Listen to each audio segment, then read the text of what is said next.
Оваа представа во својот зачеток има две фасцинации, режисерски фасцинации. Првата фасцинација се разбира Франциско Гоја и Даниел Хармс, двајца уметници кои се разбира никогаш во животот не можеле да се сретнат поради двата века разлика и поради илјадниците километри кои ги делеле. Меѓутоа, во театарот може да се случат работи кои во животот не се случуваат, па ние посакавме да ги сретнеме, чувствувајќи просто дека тие нивните животи и нивните дела можат да кажат нешто што сите ние го знаеме или го чувствуваме, меѓутоа тие тоа го прават на еден начин кој е универзален, а тоа што го кажуваат нивните животи и дела може да се сублимира во реченицата дека времиња се менуваат, меѓутоа владетелите не. Односно, дека историјата на човештвото не оди по некаква права нагорна линија, која постојано води кон некаков прогрес, туку таа често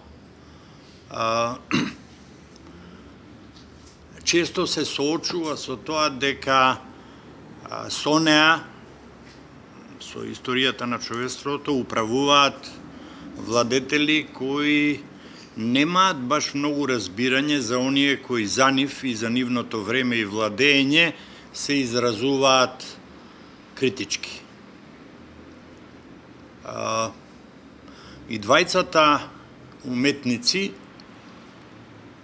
представуваат огромен предизвик за толкувачите на уметноста. По толку време се уште се појавуваат нови дела на Гоја кои биле скриени, мислам пред се на неговите графики. Се уште толкувачите се занимаваат со прашањата на тоа дали тоа што тој го сликал или го режал во бакар е директен одговор на времето во кое живеел, или е тоа еден вид кошмар и токму затоа е толку моќен. Во него може човек да го препознае и неговото време, и сопственото време, а при тоа дури и да не мора да бара биографии на Гоја, истории на владењето на автократот Фернандо VII и така натаму, Гоја оди подалеку од тоа. Подалеку од она што може да биде сурова, банална, секојдневна реалност. Истото важи и за Хармс. За Хармс долго се мислеше дека е автор кој е така, само смешен. Меѓутоа, како времето одминува и како на видело излегуваат се повеќе и повеќе негови ракописи, толку повеќе излегува на видело чувството на трагичност, чувството дека живее во еден свет од кој Господ избегал. Отсуството на Бога или присуството на некаков Бог кој всушност се забавува на наша сметка, е нешто што ги врзува многу длабоко и Хармс и Гоја. Втората фасцинација моја да работам оваа представа е овој театар. Представа какво што направивме, јас не би можел да направам нигде на друго место, со ниту еден друг ансамбл, нигде не би презел таков ризик, зашто ова навистина беше ризик. Сега можам да кажам дека беше ризик кој се исплатува. И се надевам дека тоа и гледачите ќе го почувствуваат. Зошто го велам ова? Актерите во овој ансамбл имаат една особина која е исклучително ретка. Прво се бескрајно љубопитни и отворени за работа. Подготвени се да зачекорат во просторот на непознатото. Кога велам непознатото, мислам на она што е непознато на сцена. Кога ќе видите представата, ќе видите дека таа има една душа, која сите тие споделуваат, без оглед дали се дел од групна сцена или од индивидуална или диалошка сцена. И тие просто нивниот колективен дух, нивното колективно дело се шири по сцената и потоа се собира и пак се шири и пак се собира и потоа експлодира. И тоа се квалитети на наистина на еден исклучителен ансамбл, со кој втор пат имам задоволство да работам. Представа која е сосем поинаква од претходната представа. Ако некој се обидува да ја спореди оваа представа со нашиот клас, ќе види дека е ова некаков друг ракопис, и драматуршки, и режисерски, и актерски, и сценографски, и костимографски, и звучно, музички. Така што мислам дека тоа е едно богатство кое просто се нуди да биде прифатено од публиката.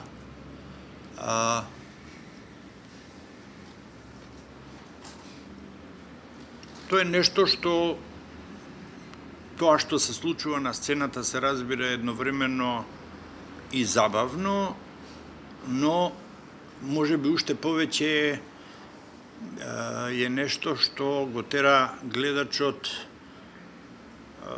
да сопствениот живот да го става во споредба со животите што се одвиваат на сцена. Тоа не е директна споредба, се разбира. Исто како што Хармс и Гоја никогаш не се занимавале директно со реалноста во која живееле, и нашата представа не се однесува директно на реалноста во која живееме, меѓутоа на еден друг начин кажува, изговара нешто што театарот е должен да го изговори. И сега ќе се повикам на првиот наслов. Заспаниот разум раѓа чудовишта.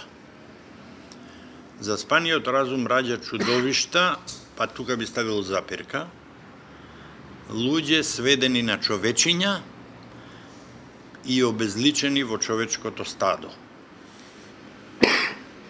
Тоа е некаква наша диагноза за светот во кој живееме, а која се базира на уметноста на Гоја, на Хармс, на нивните животи, и да не заборавам, на сцената има уште еден сликар, присутен со едно свое дело, тој се вика Павел Филонов, кој бил многу близок пријател и едномисленик на Даниел Хармс, и она што е морничаво во тоа е дека умрел од изгладнетост 2 месеци пред да умре Хармс од изгладнетост во затворската болница во Ленинград. Гоја не умрел во сопствената татковина, за да се засолни од насилството на автократот Фернандо VII, најпрвен се преселува од Мадрид, во така наречената куќа на глувиот, бидејќи тогаш е веќе наглов, во провинцијата, и таму ги слика своите слики, кои така наречени црни слики, со кои кога ќе се соочите, просто тешко можете да останете на нозе. Тоа е толку силно, што просто ве тера или да се потпрете на нешто, или да седнете. Таму ги направил графиките, но потоа таа дистанца од долгата рака на автократот не била доволна, па морал да отиде преку граница во Франција.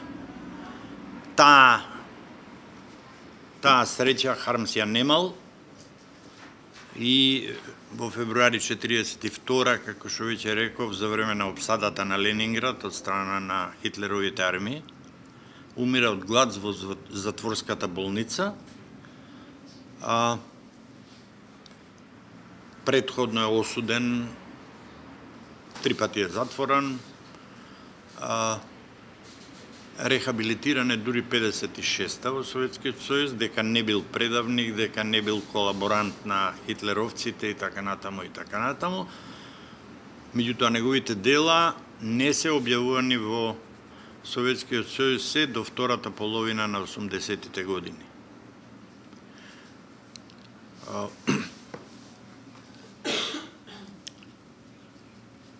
И така, морам да признам дека